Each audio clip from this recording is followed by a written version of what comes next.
না অবশ্যই যেটা বললেন সেঞ্চুরির আক্ষেপ তো সব ব্যাটসম্যানেরই থাকেই, বাট উইনিং কন্ট্রিবিউশন ছিল, এটার জন্য আলহামদুলিল্লাহ। আর ওভারঅল এই টুর্নামেন্টটা আমাদের ওয়ানডে সিরিজ যারা খেলবো আমরা, ওদের জন্য খুব ভালো একটা প্রিপারেশন হলো। 4টা ম্যাচ খেলতে পারছি আমরা। অল ওভার যদি আমরা এটা এখান থেকে নিতে পারি সামনে, আমরা প্রিপেয়ার্ড হয়ে নামতে পারবো। টাফ আসলে উইকেট ওখানে অনেক ভালো ছিল, সো এখানেও নর্মালি উইকেট খুব খারাপ ছিল তা না, উইকেট ভালো ছিল। বলার ব্যাটসম্যান মানে স্পোর্টিং উইকেট ছিল, বলার যদি ভালো জায়গায় বল করে হেল্প পাবে, ব্যাটসম্যানরা যদি ভুল না করে কিছু হবে না। সো আমার স্পোর্টিং উইকেট ছিল, খুব ভালো ছিল যেহেতু আমাদের সিরিজ এইখানে। সো খুব ভালো একটা প্রিপারেশন হলো আমাদের দুই টিম। না অবশ্যই কিছুটা তো কনফিডেন্স দেয়। রোজার মধ্যে আসলে খেলাটা কিছুটা কষ্ট ছিল।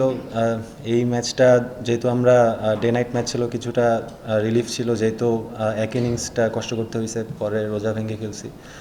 ওখানে কিছুটা আপনার ফুল ডে ম্যাচ ছিল, ওখানে কিছুটা প্রবলেম হচ্ছিল হাইড্রেশনের, বাট অল ওভার আমার মনে হয় খুব ভালো একটা প্রিপারেশন। হ্যাঁ, যেহেতু রোজা রেখে খেলছি সব ম্যাচ, অবশ্যই রোজা রাখার আগে মুশফিক ভাইয়ের সাথে কথা বলছি, উনি তো সবসময় রোজা রেখে খেলেন, মিস দেন না।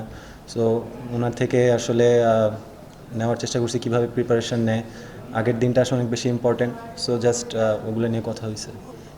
আসলে অনেকদিন পর ওয়ানডে ম্যাচে নামতেছি ইনশাল্লাহ, বাট আমার মনে হয় যে 4টা ম্যাচ আমরা খেলছি এটা আমাদের জন্য অনেক হেল্প করবে অবশ্যই, কারণ ওয়ানডে ম্যাচ আর টি20 ম্যাচ দুইটারই ডিফারেন্ট প্যাটার্ন থাকে।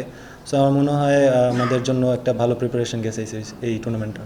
না আসলে as a professional cricket player এটা তো আমাদের এটা তো গ্রেট একটা অপরচুনিটি আমার জন্য। সো এটা আমি যত এমব্রেস করতে পারবো তত আমার জন্য ভালো। সো আমি 6টা ওয়ানডে ম্যাচ খেলছি টি20-র ফাঁকে ফাঁকে। সো আমার মনে হয় খুব বেশি যে ঝামেলা হবে তা না, বাট প্রিপারেশনটা অনেক বেশি ইম্পর্টেন্ট এখানে। না আসলে সবসময় তো আর একরকম যাবে না, আপ অ্যান্ড ডাউন হবেই। সো একটা ব্যাড ফেস গেছে, ওভারকাম করতে পারছি আলহামদুলিল্লাহ। কিছুটা মেন্টাল কন্ডিশনিং করছি, মাইন্ড ট্রেনিং করছি, যেহেতু একটা ব্যাড ফেস কনস্ট্যান্টলি যাচ্ছিল। সো আসলে এগুলো অনেক হেল্প করে। মাঝে মাঝে আপনার আমরা ট্রেনিং করি, ট্রেনিং যতই করি, জিম যতই করি, রানিং করি, আসলে মেন্টাল কন্ডিশনটাও খুব বেশি দরকার হয়। সবাই হেল্প করছে, ফ্রেন্ড যারা ছিল, ফ্যামিলি যারা ছিল, সবাই